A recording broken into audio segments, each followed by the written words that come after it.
Dear students, அந்த circuit analysis அப்படின்னா இந்த மாதிரி ஒரு சர்க்யூட் கொடுத்துருவாங்க. இதில் என்ன அவுட்புட் வரும் அப்படின்னு அனலைஸ் பண்ணி சொல்கிறது தான் சர்க்யூட் அனாலிசிஸ். ஸோ இதில் வந்து ரொம்ப சிம்பிளான கான்செப்ட், சரியா?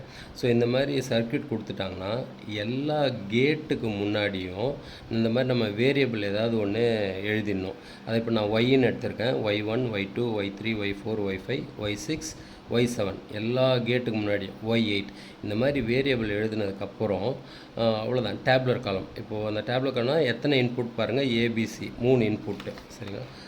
ஸோ இப்போ இதில் வந்து 3 இன்புட்டு, எத்தனை வேரியபிள் ஒய்1லேருந்து ஒய்8 வரைக்கும் எழுதிட்டோம். இது F1 F2 அவ்வளோதான். இப்போது என்ன அப்படின்னா இதுக்கப்புறம் சிம்பிள். இந்த 3 இன்புட் எப்படி வந்துச்சுன்னா 3 காம்பினேஷனில் 0 0 0 1 2 3 4 5 6 7 இதை இன்புட் எழுதிடும். இப்போது ஒய்1 என்னது அப்படின்னா ஏபிசியை அண்டு பண்ணது. ஸோ ஏபிசியை அண்டு பண்ணால் இப்போ ஒரு 0 இருந்தாலும் 0 ஆகிடும் அண்டில், ஓகேவா? ஏன்னா இங்கே ஒரு 0 0 ஒரு 0, இந்த ஒரு 0, மூணுமே 1 இருந்தால் தான் 1 வரும், ஓகே? ரொம்ப ஈஸி தான். இப்போ அடுத்து ஒய்2னா ஏபிசியை ஆர் பண்ணணும். ஏபிசியை ஆர் பண்ணால் ஏதாவது ஒரு 1 இருந்தாலும் 1 இதில் ஒரு 1 இருக்குது, 1 இருக்குது, இது இங்கே ஒரு 1 இருக்குது, இங்கே ஒரு 1 இருக்குது, இங்கே ஒரு 1 இருக்குது, 1 இருக்குது. இப்போ அடுத்தது ஒய்3 பார்ப்போம். ஒய்3னா ஏபியை அண்டு பண்ணணும். இப்போ தான் கொஞ்சம் கேர்ஃபுல்லாக ஏபி இதை நம்ம இப்படி கை வச்சுக்கணும். ஏபி அண்டு பண்ணணும். 0 0 ஒரு 0 இருந்தாலும் 0, 1 இருக்குது, 1 இருக்குது, அவ்வளோதான். இப்போ ஒய்4 ஏசியை அண்டு பண்ணணும். ஏசி இது கொஞ்சம் கேர்ஃபுல்லாக பண்ணணும். ஏசியை 0 ஒரு 0 இருந்தாலும் 0 தான், 1 ஏசி, ஓகே? 0 1. இப்போ அடுத்தது ஒய்5 என்னென்னா பிசியை அண்டு பண்ணணும். இது ரெண்டுத்தையும் பிசியை அண்டு பண்ணணும். ஒரு 0 இருந்தாலும் 0, ரொம்ப சிம்பிளானதான். 1 இருக்குன்னா 1 ஆனால் ஒரு சின்ன தப்பு பண்ணாலும் அவ்வளோதான். இப்போது ஒய்6 என்னென்னா ஒய்3 ஒய்4 ஒய்5 இது மூணுத்தையும் ஆர் பண்ணணும். அதாவது ஒய்3 ஒய்4 ஒய்5 மூணுத்தையும் ஆர் பண்ணணும். ஆர் பண்ணால் ஏதாவது ஒரு 1 இருந்தாலும் 1 0 0 0 1 0 1 1 1. இப்போ ஒய்7 என்னென்னு பார்ப்போம். ஒய்7னா ஒய்6ஓட நாட்டு. ஒய்6ல் இருக்கிறத அப்படியே ஆப்போசிட்டாக எழுதணும். 1 1 1 0 1 0 0 0 ரொம்ப ஈஸியாக இருக்குல்ல? அதுக்கப்புறம் ஒய்8 என்னது?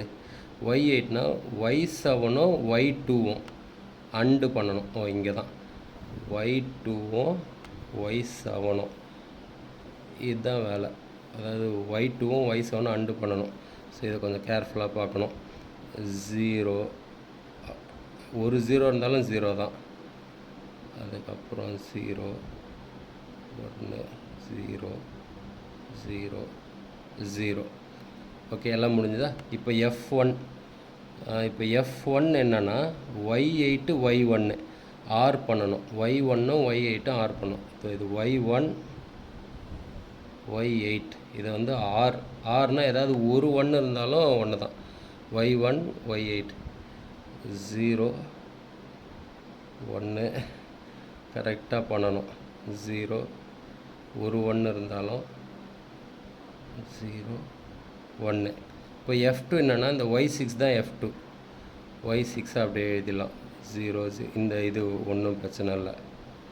ஆனால் நம்ம எழுதும்போது கரெக்டாக எழுதணும், அவ்வளோதான். இதுக்கப்புறம் இப்போ என்ன பண்ணணும் அப்படின்னா இப்போ F1க்கு எக்ஸ்ப்ரெஷன். F1ல் என்ன வரும் அப்படி கண்டுபிடிக்கலாம்னா 3 இன்புட்டு கே மேப்பு, 3 இன்புட் அப்படின்னா 8 பாக்ஸு.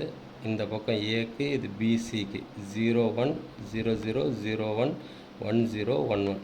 நான் அதே மாதிரி F2க்கும் போட்டுடுறேன். 3 வேரியபிள்னால 8 பாக்ஸு. இது ஏக்கு, இது பிசி, வீடியோவில் தெரியுதா? 0 1 0 0 0 1 1 0 1 1, அவ்வளோதான். இது போட்டு என்ன எக்ஸ்பிரஷன்? ஃபஸ்ட்டு F1 1 இருக்கா? எங்கே 1 வருது? 0 0 1ல், 0 0 1ல். அடுத்த 1 வந்து 0 1 0ல், 0 1 0ல். அடுத்த 1 1 0 0ல், 1 0 0. இதுதானே கரெக்டாக பார்க்கணும். அடுத்த 1 1 1 1ல், 1 1 1ல். இப்படி இருந்தால் செக்கர் பாக்ஸ் கண்டிஷன் அப்படின்னு சொல்லியிருக்கேன்.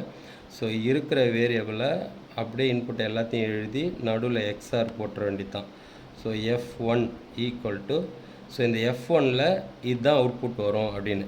இப்போ அதே மாதிரி F2ல் என்ன வரும் அப்படின்னா, ஸோ 1 0 1 1 0 1 1, அதுக்கு அடுத்தது 1 0 1 1 0 1 1 1 0 1 1 0, அதுக்கப்புறம் இது வந்து 1 1 1 1 1 1. ஸோ இதை எப்படி குரூப் பண்ணலான்னா, இது 2 இது 2 இது 2. ஸோ இது 2 பண்ணும்போது இந்த பக்கம் ஏ அப்படியே இருக்கும், இது மேலே வந்து 0 1 கேன்சல், இந்த 1 இருக்கும். இது எதுக்குன்னா சிக்கு. ப்ளஸ் இது 2 பண்ணும்போது இந்த ஏ, அதாவது இந்த சைடு இருக்க ஏ அப்படியே இருக்கும். இது போகும்போது இந்த 1ம் 0 கேன்சல் ஆகும், இந்த ஃபஸ்ட்டு 1 இருக்கும், இந்த ஃபஸ்ட்டு 1 வந்து பி. இது 2, இந்த 2 குரூப் பண்ணும்போது இது 2 கேன்சல் ஆகும், இது இருக்கிறது அப்படியே வரும் பிசி. ஸோ இதுதான் அவுட்புட்டு. இதை லாஸ்ட்டாக ஒன்று சொல்லலாம், நல்லா யோசித்து பாருங்கள். இது அப்படியே எந்த மாதிரி இருக்குன்னு ஞாபகம் இருக்கா? ஃபுல் ஆடரோட எக்ஸ்பிரஷன். ஆக்சுவலாக இது வந்து ஃபுல் ஆடரை தான் மாடிஃபை பண்ணி இப்படி கொடுத்துருக்காங்க. ஃபுல் ஆடர் எக்ஸ்பிரஷன் இது சம்முக்கு வரும், இது கேரிக்கு வரும். ஞாபகம் இருக்கான்னு பாருங்கள். தேங்க்யூ. அப்புறம் எக்ஸாமில் எழுதும்போது என்னென்னா, நான் இது வந்து ஒரே பேஜில் முடியணும், வீடியோக்காக பேஜெலாம் திருப்ப முடியாதனால ஒரே பேஜில் முடிச்சிட்டேன். நீங்கள் இதுக்கப்புறம் இதை எழுதிட்டு உங்களுக்கு என்ன புரிஞ்சுதோ அதை அப்படியே இங்கிலீஷில் வந்து கன்வே பண்ணிக்கிட்டே வரணும். Okay, thank you.